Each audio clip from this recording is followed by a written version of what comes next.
Hello friends, what's up. Indian geography के इस series में हम लोग बहुउद्देशीय नदी घाटी परियोजनाओं की चर्चा कर रहे थे, जिसमें हम लोगों ने नर्मदा नदी घाटी परियोजना, भाखड़ा नांगल बांध, कावेरी नदी पर बना बांध, उसके बाद नागार्जुन सागर पर बना बांध, हीराकुंड बांध, उसके बाद छठवां पॉइंट था चंबल घाटी परियोजना, उसके बाद टिहरी बांध परियोजना, दामोदर घाटी परियोजना। इन सभी की चर्चा हम लोगों ने पिछले वीडियो में कर ली है।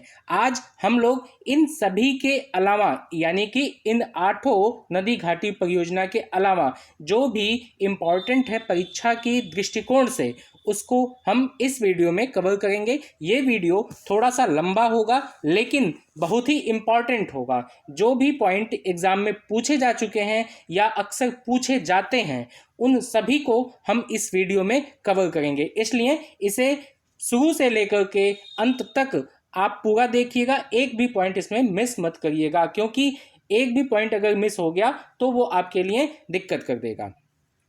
आइए शुरू करते हैं। जिसमें विविध परियोजनाओं में अगर बात करें तो भारत में बहुउद्देशीय नदी घाटी परियोजनाओं से हमने देख लिया था कि सिंचाई के अलावा किन किन चीज़ों पर हम लोग नियंत्रण कर सकते हैं, जैसे कि बाढ़ नियंत्रण। उसके बाद पेयजल के लिए हम लोग भी इसको बहुउद्देशीय नदी घाटी परियोजनाओं को बढ़ावा देते हैं। तो सिंचाई हो गया, सिंचाई, बाढ़ नियंत्रण, पेयजल आपूर्ति के लिए, जल विद्युत उत्पादन के लिए, नहरों का विकास करते हैं क्योंकि कृषि के ज़्यादातर उत्पादन के लिए, उसके बढ़ावा के लिए, ठीक है। उसके बाद हम देखते हैं परिवहन और पर्यटन के लिए भी इसका बहुउद्देशीय नदी घाटी परियोजनाओं का बहुत महत्वपूर्ण उपयोग होता है। भारत में जल विद्युत संयंत्र की सर्वप्रथम स्थापना इसकी हम चर्चा पिछले वीडियो में भी कर चुके हैं। यहाँ पर एक बार फिर से देख लेते हैं। उन सभी जो भी इम्पॉर्टेंट हैं उसको हम, हो सकता है इसमें कुछ पॉइंट हम रिवीजन भी कर रहे होंगे, लेकिन उसको ध्यान से देखते चले जाइएगा। जिसमें देखते हैं कि जल विद्युत, जो भारत में जल विद्युत संयंत्र है, सर्वप्रथम उसकी स्थापना की गई थी 1897 में।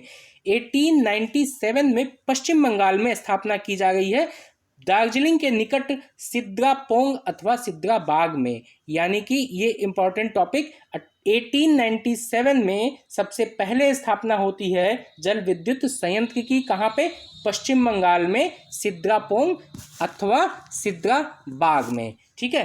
तो ये एक इम्पॉर्टेंट टॉपिक हो गया, एक इम्पॉर्टेंट पॉइंट हो गया। अब हम देखते हैं कि भारत और भूटान के सहयोग से चुक्का बांध परियोजना का निर्माण किया गया है। कौन सा? चुक्का बांध परियोजना। ये किया जा रहा है। चुक्का बांध परियोजना भूटान में वांगचू तथा रैदक नदी की धारा के ऊपरी भाग में स्थित है ये, ठीक है। इसको ध्यान में रखिएगा। चुक्का बांध परियोजना किसके किसके सहयोग से? भारत और भूटान की सहायता से किया गया था, ठीक है। इसके बाद हम देखते हैं कि किस नदी पर? तो वांगचू और रैदक नदी, इन दोनों नदियों के धारा के ऊपरी भाग पे स्थित ये बांध परियोजना है, चुक्का बांध परियोजना। इस बांध की ऊंचाई की बात करें तो वो है 40 मीटर। वर्ष 1974 में इसका निर्माण कार्य भारत सरकार की पूर्ण वित्त पोषित इकाई के द्वारा प्रारंभ किया गया था, जिसमें से 60% अनुदान और 40% ऋण के रूप में दिया गया था। जो कि इस तरीके से हम इसको पूरा देख पाते हैं कि 1991 में इसको भूटानी प्रबंधन के हाथ में सौंप दिया गया था। कब? 1991 में। इस तरीके से 1974 में स्टार्ट होता है और 1991 में भूटानी प्रबंधन के हाथ में सौंप दिया जाता है। और 336 मेगावाट क्षमता वाली इस परियोजना से उत्पादित जो विद्युत होती है, उत्पादन होगा इसका, उसका 70% भाग भारत को ही निर्यात किए जाने का प्रावधान किया जाता है। यानी कि जो भी निर्माण कार्य भारत और भूटान के सहयोग से किया गया था चुक्का बांध परियोजना के माध्यम से, उसमें से जितनी भी बिजली का उत्पादन हो रहा है उसका 70%, यानी कि 70% वो भारत को वापस मिल जाएगा और 30% भूटान को वहाँ पे उसका उपयोग के लिए दिया जाता है, ठीक है। इस तरीके से हमने चुक्का बांध परियोजना का पूरा अध्ययन कर लिया। अब हम देखते हैं आगे उसी में भाखड़ा नांगल बांध परियोजना के बारे में। भाखड़ा नांगल बांध परियोजना, सबसे पहले इसमें क्वेश्चन आता है कि ये कहाँ पर स्थित है, किस नदी पर स्थित है? तो ये है सतलज नदी पर स्थित, ठीक है।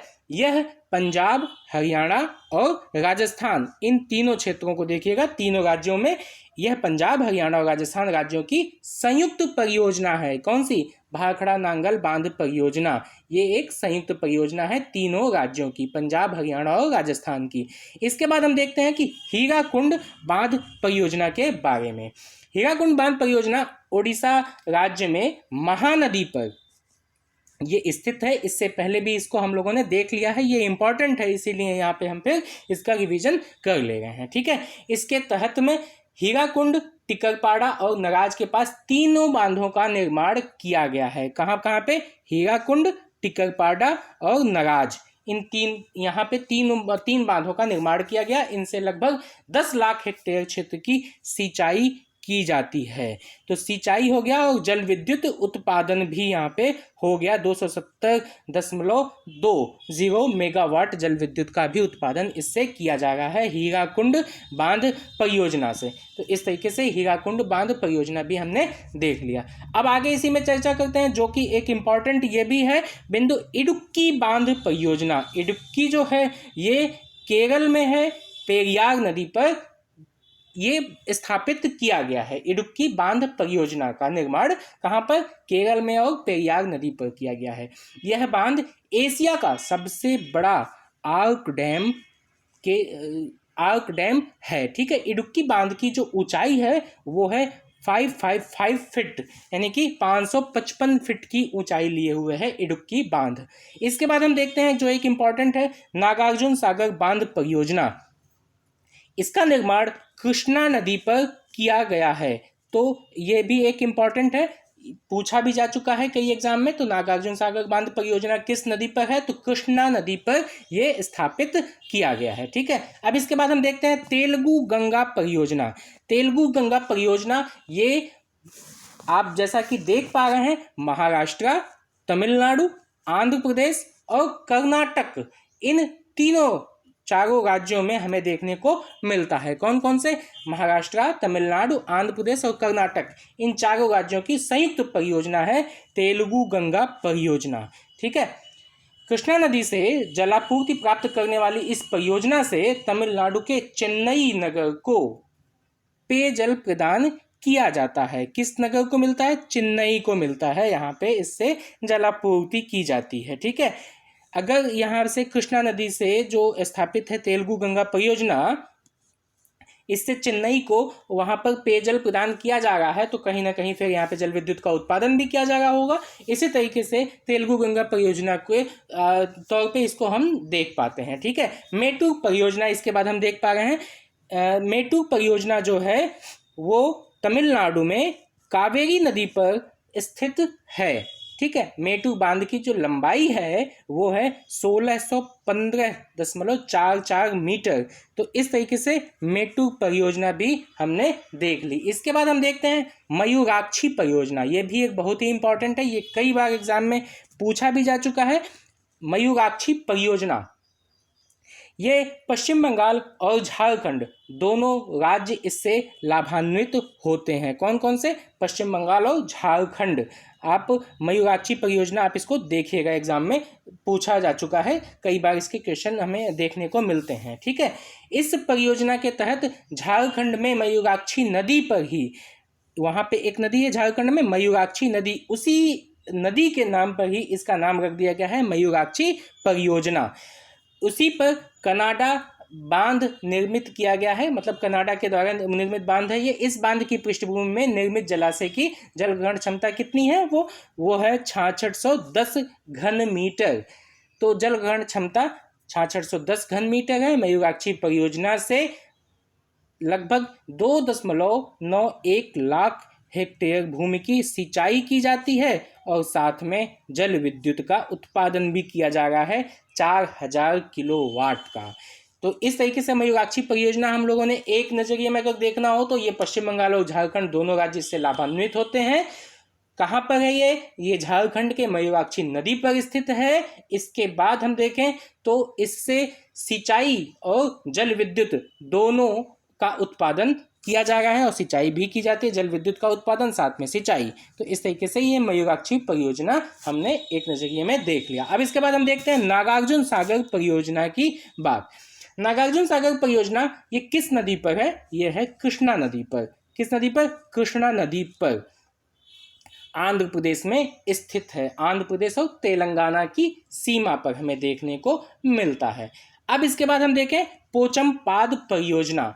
पोचमपाद परियोजना जो है ये गोदावरी नदी पर निजामाबाद जो एक जनपद है वो तेलंगाना में स्थित है। ठीक है, निजामाबाद में पोचमपाद परियोजना किस नदी पर? गोदावरी नदी पर। तो इसमें अलग अलग तरीके से क्वेश्चन बन सकते हैं, जैसे कि पोचमपाद परियोजना किस नदी पर स्थित है, तो 4 नदियों के नाम दे देगा, जिसमें से हमें सही जो नाम है उसको हमें चूज करके लिखना पड़ेगा, ABCD। तो इस तरीके से हमने देख लिया कि पोचमपाद परियोजना गोदावरी नदी पर स्थित है। दूसरा कि ये किस राज्य में स्थित है, तो 4 राज्यों के नाम दे दिया, जिसमें से हम जो है सही देखेंगे कि किस राज्य में? तेलंगाना। कभी कभी उससे भी ज़्यादा सटीक हमें दे देता है कि 4 राज्यों में भी 4 जिलों के नाम दे दिए, जैसे निजामाबाद तेलंगाना उसमें से एक होगा, या इस तरीके से निजामाबाद हैदराबाद कर दिया, या निजामाबाद और भी कोई राज्य इस तरीके से उसमें मिलता जुलता नाम 4 नाम दे देगा। तो इसमें हमें चूज करना पड़ेगा ABCD कौन सा सही है, या फिर ये भी पूछ सकता है कि कौन सा नहीं सही है। जैसे एक विकल्प के तौर पर दे देगा गोदावरी नदी पर निजामाबाद तेलंगाना में पोचमपाद परियोजना स्थित है। इसी तरीके से 4 वो विकल्प बना करके दे देगा। तो ये UPSC टाइप के क्वेश्चंस इस तरीके से थोड़ा सा डिस्क्रिप्टिव और कॉन्सेप्चुअल दोनों इस तरीके से लिए हो जाते हैं। तो पोचमपाद परियोजना इस तरीके से पूछा जा सकता है, या इसी तरीके से और भी सब क्वेश्चन जितने भी परियोजनाएं जिसका हम यहाँ पे चर्चा कर रहे हैं वो सभी पूछे जा सकते हैं इसी तरीके से। तो क्वेश्चन को कई तरीके से इसमें देखने की कोशिश कीजिए, जिससे जो है हमारे क्वेश्चन ईजिली जब हम एग्जाम हॉल में बैठे तो वहाँ सॉल्व हो सकें। इसी में अब आइए आगे देखते हैं शिव समुद्रम परियोजना के बारे में। शिव समुद्रम परियोजना जो है ये कावेरी नदी पर कर्नाटका में स्थित है। ये 1902 में इसका स्थापना वर्ष माना जाता है, शिव समुद्रम परियोजना। ठीक है, इससे पहले भी हम लोग चर्चा कर चुके हैं। ये दूसरे नंबर की दूसरे नंबर की स्थापित परियोजना है। इससे पहले की हम लोगों ने देखा था सिद्रापोंग के बारे में। ठीक है, तो इस तरीके से ये एग्जाम में पूछा भी जा चुका है कई बार शिव समुद्रम के बारे में। ठीक है, अब हम देखते हैं अगला जायकवाड़ी परियोजना। जायकवाड़ी जो परियोजना है ये किस नदी पर स्थित है? ये गोदावरी नदी पर स्थित है। किस राज्य में स्थित है? ये महाराष्ट्र में स्थित है। तो इस तरीके से जायकवाड़ी परियोजना भी हमारा कंप्लीट हो गया। अब हम देखते हैं इसी में टिहरी परियोजना के बारे में। टिहरी परियोजना ये भागीरथी एवं भीलांगना नदियों के संगम पे स्थित है। ये कहाँ पर है? उत्तराखंड राज्य में स्थित है। तो इस तरीके से हमारी टिहरी परियोजना भी कंप्लीट हो गई। अब हम देखते हैं इसी में कलपोंग जल विद्युत परियोजना के बारे में। कलपोंग जल विद्युत परियोजना ये अंडमान एवं निकोबार द्वीप समूह की प्रथम जल विद्युत परियोजना है यहाँ पर। ठीक है, ये प्रथम जल विद्युत परियोजना कहाँ पर? अंडमान निकोबार द्वीप समूह पर।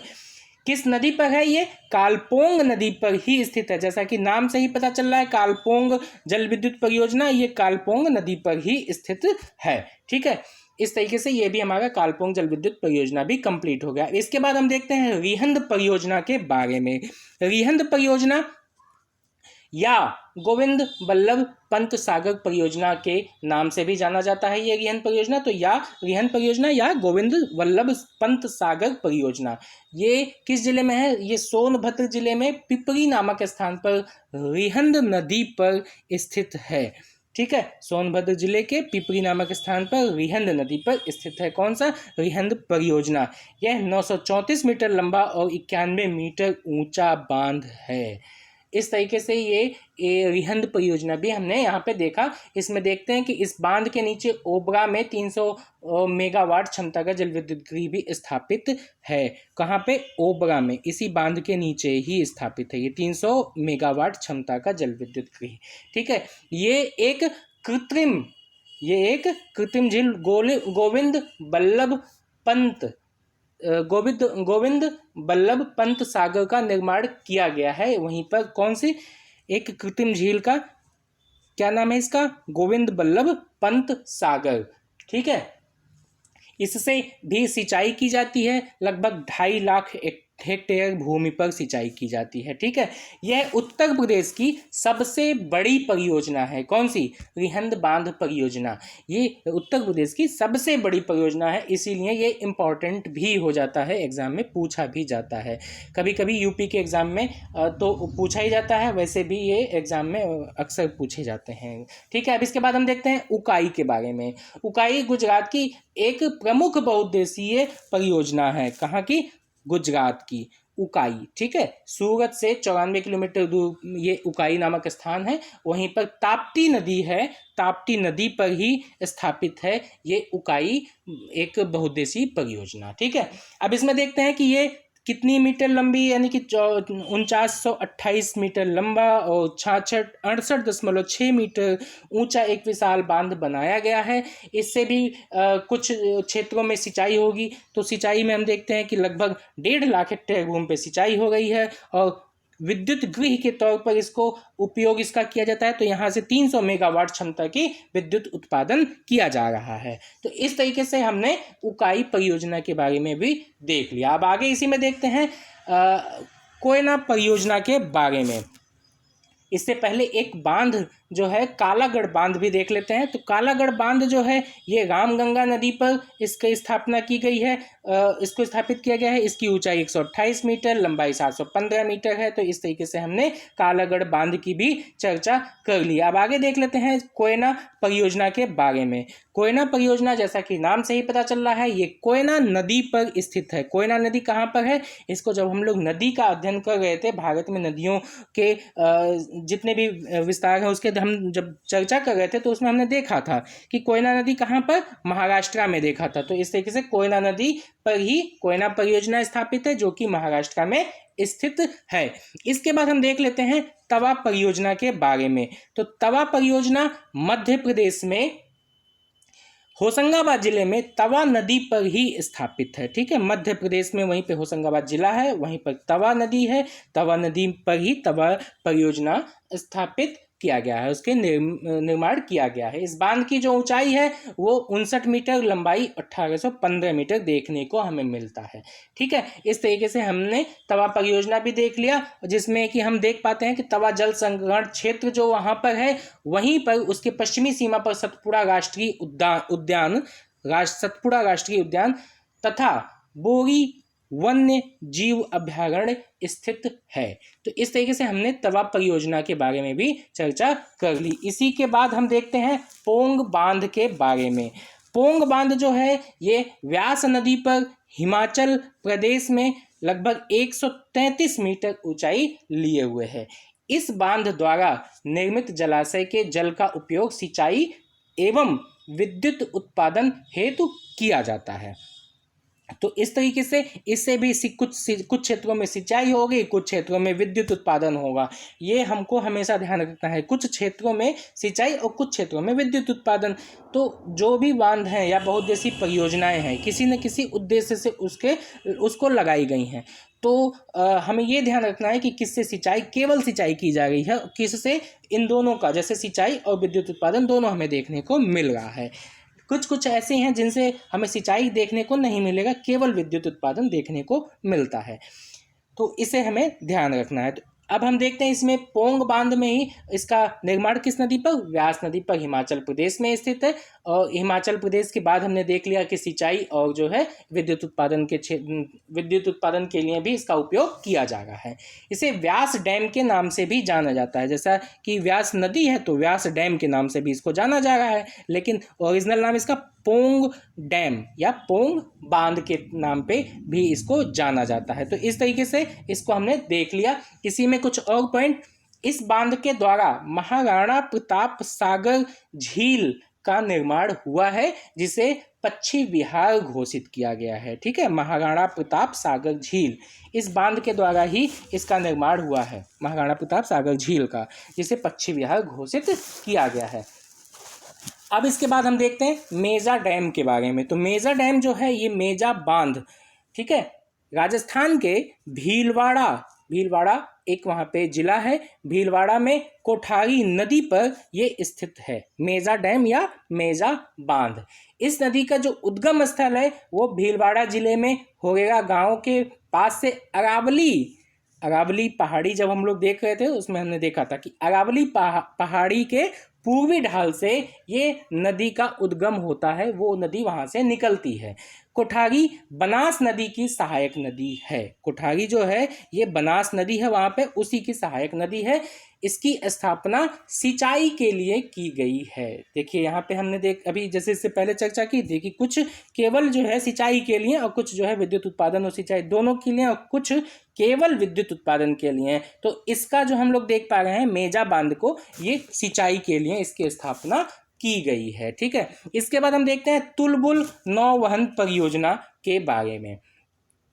तुलबुल नौवहन परियोजना जो है वो मुख्यतः जम्मू कश्मीर राज्य में झेलम नदी पर स्थित है। कौन सा? तुलबुल नौवहन परियोजना। ठीक है, भारत में इसे तुलबुल नौवहन परियोजना कहा जाता है, जबकि पाकिस्तान इसे बुलग बैराज के नाम से जानता है। तो भारत में इसे तुलबुल नौवहन परियोजना और वहाँ पर यानी कि पाकिस्तान में बुलग बैराज के नाम से जाना जा रहा है। भारत ने वर्ष 1984 में, इसकी थोड़ी सी स्टोरी हम पिछली जान लेते हैं। भारत ने वर्ष 1984 में वुलर झील के मुहाने पर झेलम नदी पर इस बैराज के निर्माण का कार्य प्रारंभ कर दिया था। ठीक है, इस परियोजना पर भारत एवं पाकिस्तान के मध्य विवाद उभर करके सामने आता है और जब वर्ष 1987 में पाकिस्तान द्वारा इस निर्माण कार्य को वर्ष 1960 की सिंधु जल संधि का उल्लंघन मानते हुए उसको रोकने की मांग करता है। यानी कि 1960 में जब हमारा सिंधु जल संधि हुआ था, सिंधु नदी पर जो जल संधि हुआ था उसको बंटवारे को लेकर के, तो उसी समय उसको रोकने की मांग करता है कि इस परियोजना को, तुलबुल नौवहन परियोजना को रोक दिया जाए, अन्यथा इससे भारत में ज़्यादा पानी चला जाएगा और पाकिस्तान में पानी कम जाएगा। तो इस तरीके से इसका विवाद उत्पन्न हमें होता है और ये हमें देखने को मिलता है। इसके बाद हम देखते हैं बगलिहार जल विद्युत परियोजना। नाम से ही पता चल रहा है जल विद्युत परियोजना, तो जल विद्युत के लिए स्टार्ट की जाएगी। ये कहाँ पर है? ये जम्मू कश्मीर के डोडा जिला, वहाँ पे चिनाव नदी पर इसकी स्थापना की गई है। चिनाव नदी, जम्मू कश्मीर। ठीक है, बगलिहार जल विद्युत परियोजना, नाम से ही पता चल रहा है। ठीक है, अब इसके बाद हम देखते हैं दमन गंगा सिंचाई परियोजना। नाम से पता चल रहा है ये सिंचाई के लिए स्पेशली लगाया गया था। तो ये दमन गंगा सिंचाई परियोजना वलसाड एक जिला है दक्षिणी गुजरात में, साउथ गुजरात में पाया जाता है। ठीक है, वापी से 30 किलोमीटर दूर दमन गंगा नदी पर स्थित है। नाम से ही पता चल रहा है दमन गंगा और दमन गंगा सिंचाई परियोजना। उसके बाद सिंचाई परियोजना केवल सिंचाई के लिए लगाई जाएगी, तो सिंचाई के लिए लगाई गई थी इसे। और वलसाड जिला जो कि गुजरात में पाया जाता है, दक्षिणी गुजरात में हमें देखने को मिलता है वलसाड जिला, वहाँ पर यह स्थापित है। तो इस तरीके से हमने इसको दमन गंगा सिंचाई परियोजना को भी देख लिया। इसके बाद हम देखते हैं गिरना सिंचाई परियोजना। ये भी सिंचाई परियोजना है। ठीक है, क्लियर होगा। गिरना सिंचाई परियोजना महाराष्ट्र में गिरना नदी है, उसी पर इसको स्थापित किया गया है। ठीक है, तो इस तरीके से हमारा गिरना सिंचाई परियोजना भी कंप्लीट हो गया। ये थोड़ा सा वीडियो लंबा होगा, लेकिन एक ही वीडियो में हम आपको जितने भी इंपॉर्टेंट पॉइंट हैं वो सब हम आपको इसी में दे देना चाह रहे हैं, ताकि इसके 2 टुकड़े होंगे, 2 वीडियो बनेंगे तो थोड़ा सा समझने में दिक्कत होगी। इसीलिए इसको हम इसी में देख लेते हैं और नेक्स्ट वीडियो हम कोशिश करेंगे इसको हम मैप के माध्यम से भी आपको हम समझा पाएँ। तो अभी हम इसको थोड़ा सा और देख लेते हैं, इसको इसी वीडियो में समाप्त करने की पूरी कोशिश करते हैं। ठीक है, अब इसके बाद हम देखते हैं पांबा सिंचाई परियोजना। पांबा सिंचाई परियोजना नाम से पता चल रहा है कि पांबा नदी पर ही स्थापित है। पांबा नदी केरल में पट्टानाभिथिट्टा, ये एक जिला है वहाँ पे पट्टानाभिथिट्टा, वहाँ पर पांबा नदी पर ही पांबा सिंचाई परियोजना की स्थापना की गई है, वहाँ पे स्थित है ये। ठीक है, इसके बाद हम देखते हैं सुइल जल विद्युत परियोजना। सुइल जल विद्युत परियोजना ये हिमाचल प्रदेश में चंबा जिला है, वहाँ पर सुइल नदी पर ही स्थित है। तो सुइल जल विद्युत परियोजना, ठीक है, ये सुइल जो है रावी नदी की एक सहायक नदी है। ठीक है, सुइल नदी रावी नदी की एक सहायक नदी है। इसके बाद हम देखते हैं Dulhasti hydro power station. Dulhasti hydro power station Jammu Kashmir के किश्तवाड़ वहाँ पे जिला है, उसी जिले में चिनाब नदी पर ये स्थित है। कौन सी? Dulhasti hydro power station.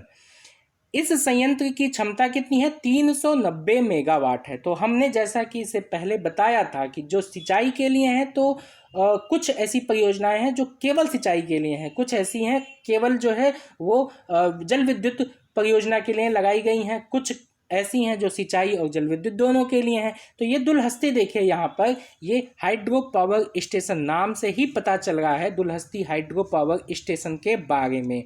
तो दुलहस्ती हाइड्रो पावर स्टेशन जो है ये केवल जल विद्युत के लिए ही लगाई गई थी। तो इससे 390 मेगावाट हमें देखने को मिल रहा है, यहाँ से उत्पादन हो रहा है जल विद्युत। ठीक है, तो इस तरीके से हमारा दुलहस्ती हाइड्रो पावर स्टेशन भी कंप्लीट हो गया। इसके बाद हम देखते हैं आगे, ललितपुर में एक बेतवा नदी है, बेतवा नदी पर स्थित है राजघाट बांध परियोजना। ठीक है, ललितपुर में बेतवा नदी पर राजघाट बांध परियोजना देखने को मिल रहा है। इसी परियोजना को रानी लक्ष्मीबाई बांध परियोजना के नाम से भी जाना जाता है। तो राजघाट बांध परियोजना भी एग्जाम में पूछा जा सकता है, या रानी लक्ष्मीबाई बांध परियोजना भी पूछा जा सकता है। तो ये हमको ध्यान रखना होगा कि ये किस नदी पर है? बेतवा नदी पर है, ललितपुर में। ललितपुर कहाँ पर है? यूपी में। ठीक है, तो इस तरीके से हमारा ये भी बांध कंप्लीट हो गया, रानी लक्ष्मीबाई बांध परियोजना। अब इसके बाद हम देखते हैं तिलैया या तलैया। इसको दोनों नाम से जाना जाता है, तिलैया या तलैया। तो देखिएगा, ध्यान दीजिएगा इसको भी। तिलैया या तलैया बांध जो है वो झारखंड में बराकर एक नदी है, उस नदी पर अवस्थित है। इसके बाद देखते हैं किसाऊ बांध। किसाऊ बांध यमुना की सहायक नदी है टोंस, उसी पर स्थापित है किसाऊ बांध। टोंस जो है वो हिमाचल प्रदेश एवं उत्तराखंड की सीमा से होकर के प्रवाहित होती है। इन दोनों की सीमा पर पाई जाती है कौन सी? टोंस नदी। उसी टोंस नदी पर किसाऊ बांध देखने को हमें मिलता है। और टोंस नदी किसकी सहायक नदी है? यमुना नदी की। तो इस तरीके से क्वेश्चन भी बन सकते हैं, इसको ध्यान दीजिएगा। इस परियोजना से मुख्यतः लाभान्वित होने वाले जो राज्य हैं वो यही दोनों राज्य हैं। कौन कौन से? उत्तराखंड और हिमाचल प्रदेश। तो इस तरीके से हमने किसाऊ बांध की भी चर्चा कर ली। अब इसके बाद देखते हैं गोदावरी नदी पर एक स्थित है बबली प्रोजेक्ट। बबली प्रोजेक्ट जो है ये कहाँ पर? गोदावरी नदी पर स्थित है। इसमें जो राज्य जिसके बीच में अक्सर विवाद होता रहता है वो है महाराष्ट्र और तेलंगाना को लेकर के। एक अंतर्राज्यीय अति विवादित बांध परियोजना है ये। कौन सा? बबली प्रोजेक्ट।